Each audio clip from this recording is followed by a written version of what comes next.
अगर आपने पूरा ध्यान दिया, ये वर्ड आपको कभी भी सेम नहीं रहने देगा। जो भी आपके साथ जुड़ा हुआ है, जो भी घराना, जो भी बिजनेस, जो फाइनेंस, जो लाइफ, आप सेम नहीं रहने वाले। आमीन। दूसरा शमूएल 7 उसकी 1 से लेकर 9 आयत हम पढ़ेंगे। दूसरा शमूएल 8 उसकी 1 से 13। दूसरा शमूएल 11 उसकी 1 से 3।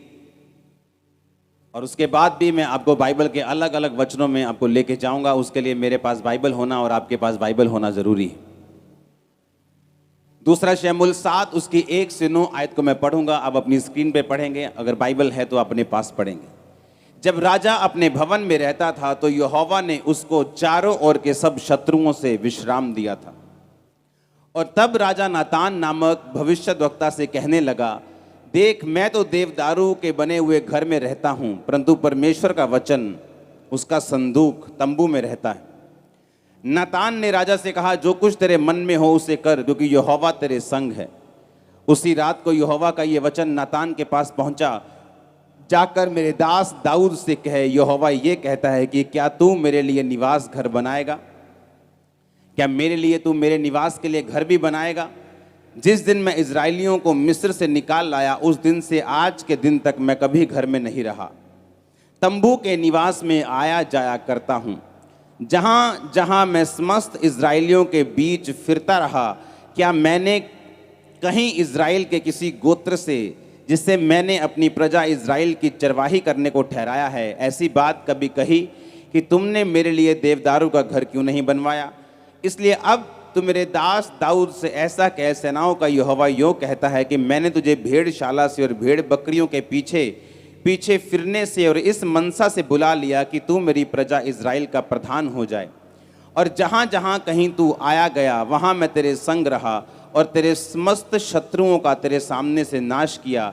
फिर मैंने तेरे नाम को पृथ्वी पर के बड़े बड़े लोगों के नाम के समान मैं महान कर दूंगा। सब बोलो आमीन। अगला वचन मैं पढ़ूंगा, दूसरा शमूएल 8 उसकी 1 से 13 आयत। इसके बाद दाऊद ने पलिश्तियों को जीतकर अपने अधीन कर लिया, और दाऊद ने पलिश्तियों की राजधानी की प्रभुता उनके हाथ से छीन ली। फिर उसने मोआबियों को भी जीता और उनको भूमि पर लिटाकर डोरी से मापा, और 2 डोरी के लोगों को घात किया और डोरी भर के लोगों को जीवित छोड़ दिया। तब मोआबी दाऊद के अधीन होकर भेंट ले आने लगे। फिर जब सोबा का राजा रहोब का पुत्र हददेजर महानद के पास अपना राज्य ज्यों का त्यों करने जा रहा था, तब दाऊद ने उसको जीत लिया। अब आप इसको घर जाके पूरा पढ़ेंगे और मैं पढ़ूंगा 13 आयत को। जब दाऊद लोन वाली तराई में 18,000 अरामियों को मार कर लौट आया, तब उसका नाम बड़ा हो गया। सब बोलो आमीन। सबसे पहली आयत दूसरा शमूएल 7 उसकी 1 में लिखा, जब राजा अपने भवन में रहता था तो यहोवा ने उसके चारों ओर के सब शत्रुओं से उसको विश्राम दिया था। एक बात आपने हमेशा याद रखनी, आज भी इंडिया अंग्रेजों के अधीन होता अगर वॉर ना होती, अगर लड़ाई ना होती, आज़ादी की जंग ना होती। हाँ या ना? हर एक पीस के पीछे, हर एक शांति के पीछे एक जंग है। अपने पड़ोसी से बोलो, हर एक पीस के, हर एक शांति के पीछे एक बड़ी जंग है। आमीन। अब यहाँ पे जब दाऊद को परमेश्वर ने विश्राम दिया, तो बाइबल कहती है, आपको 2 तरीके से इसको समझना है। बाइबल कहती है कि परमेश्वर ने उसको चारों ओर के शत्रुओं से विश्राम दिया। विश्राम कैसे दिया? बाइबल कहती है हर बार उसको विश्राम से पहले उसको एक लड़ाई लड़नी पड़ती थी, उसको एक फाइट लड़नी पड़ती थी। और परमेश्वर का जब इसमें 2 चीजें सीखने वाली। बाइबल कहती है कि उसने कहा कि अब मैं विश्राम में हूं, अब मैं परमेश्वर का भवन बनाऊंगा। एक बात आपको हमेशा याद रखनी है, जब तक एक विश्वासी आराम में और विश्राम में नहीं जाता, वो उतना परमेश्वर का काम नहीं कर सकता जितना एक आराम वाला और परमेश्वर में विश्राम वाला व्यक्ति कर सकता है। आपको बात बड़ी, आज बाइबल स्टडी मुझे यहाँ बैठना पड़ेगा, क्योंकि मुझे अलग अलग वचनों में आपको लेके जाना पड़ेगा और बाइबल मेरे पास होना जरूरी है।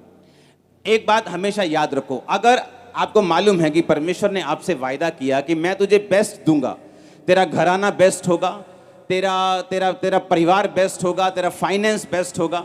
मैं ऐसे लोगों से पर्सनली जानता हूं जिनको 500 रुपए की जॉब आज से 15 साल पहले छूट जाती थी और वो धक्के खाते थे और परमेश्वर में बिल्कुल नए थे। आज मुझे कल एक मेरे दोस्त ने बताया कि आज उन लोगों की फैक्ट्रीज जल चुकी हैं, वो लोग ब्लेस्ड हैं क्योंकि परमेश्वर में लगातार वो चलते रहे, बने रहे, खड़े रहे। अब मेरी बात सुनो, परमेश्वर का मेन मकसद ये है कि आप उसकी महिमा करें और इसी तरीके से वो आपको ब्लेस करना चाहता है। बाइबल कहती है कि पौलुस ने कहा, तुमने जो मेरे दर्शन में मेरा साथ दिया, इसलिए ये कलीसिया जो आशीषित होगी और परमेश्वर तुम्हारी हर घटी को महिमा सहित मसीह यीशु में पूरा करेगा। हाँ या ना? इतना मालूम है कि नहीं? जोर से हालेलुया बोलो, जोर से। ये वचन आपको समझना बहुत ज्यादा जरूरी है। आज सुनो, परमेश्वर ने कहा मैं तुम्हें बेस्ट दूंगा, बेस्ट दाख दूंगा, बेस्ट पानी दूंगा, बेस्ट तेल दूंगा। हाँ या ना? इतनी समझ आई कि नहीं आई?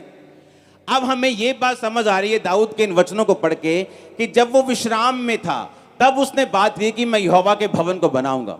जब तक वो विश्राम में नहीं था तब तक उसको यहोवा का भवन बनाने की यादचित नहीं आई, क्योंकि वो अपनी ही फाइट्स में कि परमेश्वर मुझे क्या क्या देना चाहता है और परमेश्वर मुझे ये देश देना चाहता है, तब तक अपनी लड़ाइयों में वो बिजी था। उसे मालूम ही नहीं था कि परमेश्वर का भवन भी बनाना है। लेकिन बाइबल कहती जब वो विश्राम में था, जब वो पीस में था, जब वो विश्राम कर रहा था, जब परमेश्वर ने उसको चारों ओर के शत्रुओं से विश्राम दिया, तब उसने कहा कि अब मैं यहोवा के लिए एक भवन को बनाऊंगा। कितने मेरी बात को समझ रहे हैं? अब इसका मतलब यह है कि कौन परमेश्वर का काम कर सकता है? कौन वो व्यक्ति है जो परमेश्वर का काम ज्यादा कर सकता है? जिसको परमेश्वर ने सारी लड़ाइयों से विश्राम दिया हो। आमीन।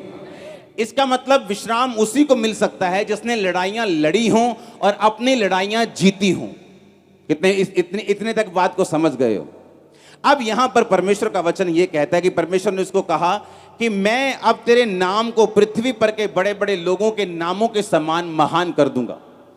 जैसे ही तू मेरे भवन को बनाने की बात करेगा, जैसे ही तूने मेरी सेवा करने की बात की है, क्योंकि तू अपनी लड़ाई को लड़ा है। उसने कौन सी लड़ाई लड़ी थी?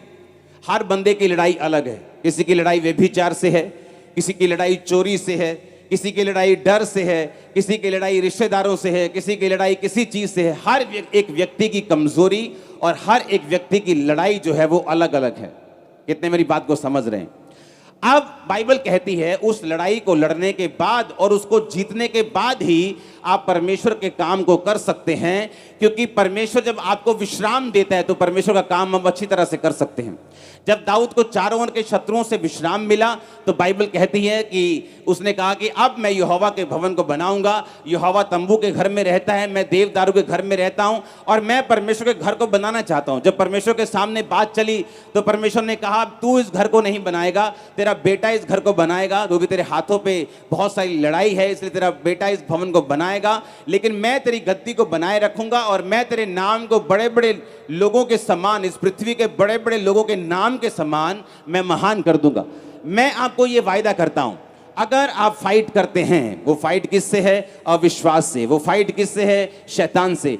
बाइबल कहती है दाऊद अरामियों से लड़ा, अम्मोनियों से लड़ा, हाँ, यबूस सबसे लड़ा और जीतता गया। और परमेश्वर जैसे वो जीतता गया उसको विश्राम देता गया। हमारी लड़ाई बाइबल कहती है कि मांस और लहू से नहीं है, हमारी लड़ाई जो है वो शैतान से है। आमीन। अपने पड़ोसी से पूछो तेरी लड़ाई क्या है, तेरी फाइट क्या है। आमीन। जब मैं मसीह में था, बीमारियां मेरी जिंदगी में थी, वो एक मेरी लड़ाई थी कि मैं बीमारियों को देखकर डॉक्टरों के पास चक्कर लगाता रहूं या मैं परमेश्वर पे भरोसा रखूं उन दुष्ट आत्माओं को लेकर, या मैं दूसरे बाबाओं के पास भी अब जाऊं या परमेश्वर में अड़ा और खड़ा रहूं। क्या परमेश्वर जब मुझे चंगा ना भी करे तो क्या भी मैं परमेश्वर के साथ खड़ा रहूंगा, अड़ा रहूंगा, उससे प्यार करूंगा और अपनी लड़ाई को लड़ूंगा।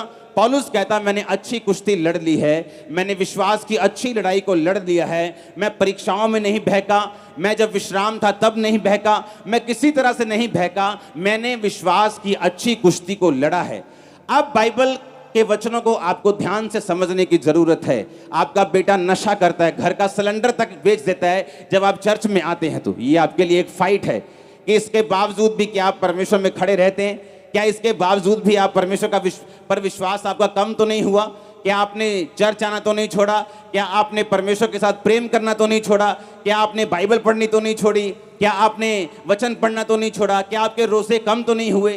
क्या आपने टाइट देना बंद तो नहीं किया? ये एक लड़ाई है और हर एक बंदे की लड़ाई जो है वो अलग अलग है। और बाइबल ये बात बताती है कि जो व्यक्ति विश्राम में रहता है वो ज्यादा काम कर सकता है उस व्यक्ति से जो लड़ाई में रहते हैं।